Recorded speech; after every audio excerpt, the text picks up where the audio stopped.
In case I was a plumper, cherry. Oswati chigo echani, tipa marukazi kuti flaba kasteti. I'm sarina tongi, manje pachikaro jambu avapa tongi. Parzimbisa na chopa pasporo, sina mwaya wachenda papa wana pompi. Aneka unuke kapechi, kae, gandaita urabati plafu. Panamo muri opa mchato isalati, kunye pera kundida wasina lafu. Paruti vanondi misava, vanonyepa. Pariku kambaira liku stepa. Kavasazo nyanyutirwa cherije kuzotenga moto emarema. Matanyera kabata chipanera lepora kura kwira ranamela. Vange vachichapera moza vatindi nenera riti mundi peindo itare kunera. Vanega unuke chikorokoza vakone kugara vasina kungoshera.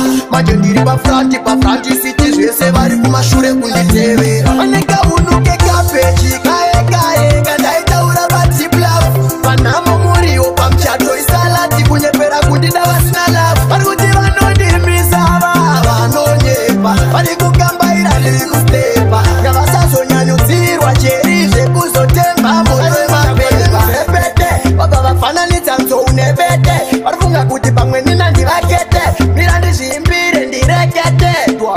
Wapa maflow ndinenge branda ndine flow.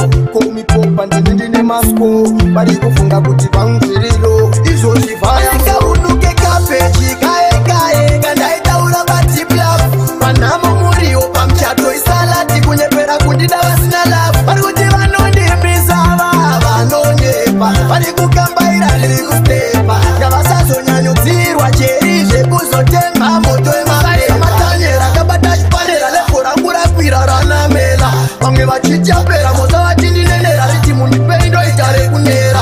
Vanega unuke chikorokoza vakone kugara vasina kungoshera. Majendiri pafranti siti zvese vari kumashure kunditevera. Vanega unuke kapechi kae kandaita urabati plafu. Panamo muri opa mchato isalati kunyepera kundida vasina lafu. Varikuti vanondimisava vanonyepa. Varikukambaira likustepa. Ngavasazonyanyudzirwa cherije kuzotemba moto emapepa. Kapechi kae kandaita urabati plafu. Panamo muri opa mchato isalati kunyepera kundida vasina lafu. Varikuti vanondimisava vanonyepa. Varikukambaira likustepa. Ngavasazonyanyudzirwa cherije kuzotemba moto emapepa. Repete vabva vafananidza nzo unepete. Varifunga kuti pamwe nina ndivakete.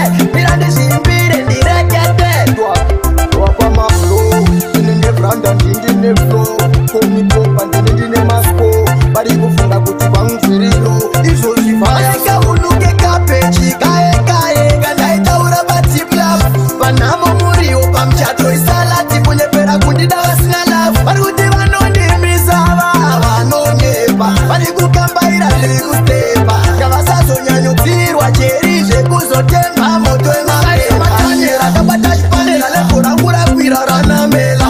Vamwe vachichapera moza vatindi nenera riti mundi peindo itare kunera. Vanega unuke chikorokoza vakone kugara vasina kungoshera. Majendiri pafranti siti zvese vari kumashure kunditevera. Vanega unuke kapechi kae kandaita urabati plafu. Panamo muri opa mchato isalati kunyepera kundida vasina